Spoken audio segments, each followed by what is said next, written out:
Jha ji, election commission की तरफ से सोर्सों से एक बात सामने आई है कि जो एफआईआर कराया गया उसमें म्यांमार के लोग, बांग्लादेशी और नेपाली लोग भी का नाम आ गया। उसके पहले इस पर क्या कहेंगे?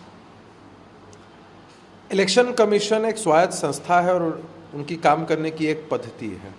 सूत्रों के हवाले से खबर सामने आ रही है। हम सबकी क्या मंशा है कि निष्पक्ष चुनाव होने चाहिए, देश के किसी भी कोने में हो, और जो भी व्यक्ति रेसिडेंट्स हैं, नागरिक हैं, उनको उनके वोट के अधिकार से वंचित ना रखा जाए। साथ ही अगर फर्जी तरीके से किसी ने अपना नाम वोटर लिस्ट में जुड़वा लिया है और हमारे लोकतांत्रिक व्यवस्था को कोई आघात पहुंचाना चाहता है, उसको गलत तरीके से प्रभावित करना चाहता है, तो ये उचित नहीं है।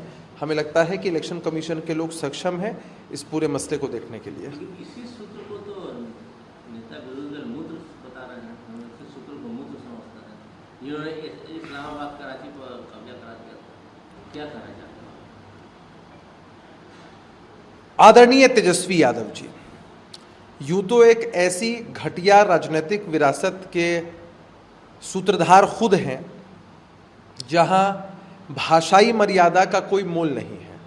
अपनी भाषाई दरिद्रता का परिचय तेजस्वी जी ने समय समय पर दिया है।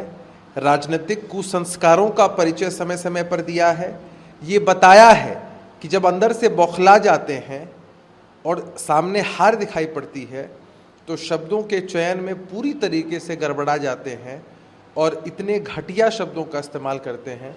हमें लगता है तेजस्वी जी का समर्थन करने वाले सभी लोगों को एक बार चिंतन और मनन जरूर करना चाहिए कि जो नेता उनके हैं उनकी बुद्धि कितनी विकृत हो चुकी है और आंतरिक दृष्टिकोण से भी कितने दरिद्र हो चुके हैं। लॉ एंड ऑर्डर को क्या कहेंगे? दिन ऐसा कोई भी दिन नहीं जहाँ हत्या नहीं हुई है।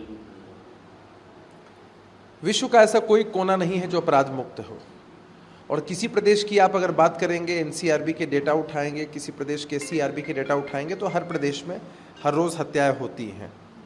हत्या कहीं भी होती है, किसी की भी होती है, अत्यंत दुर्भाग्यपूर्ण है, दुखद है।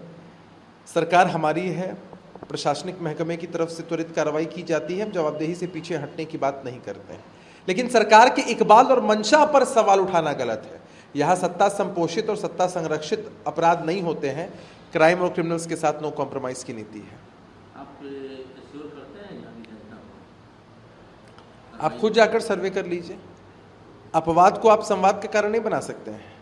जब इनका शासन था और बिहार की जनसंख्या कम थी तो 4200 हत्याएं प्रति वर्ष होती थी, और आज हाय तौबा इतनी मचाई जाती है, जनसंख्या इतनी बढ़ चुकी है, 3000 के आसपास हत्याएं प्रति वर्ष होती है। तो इसका क्या मतलब है भाई?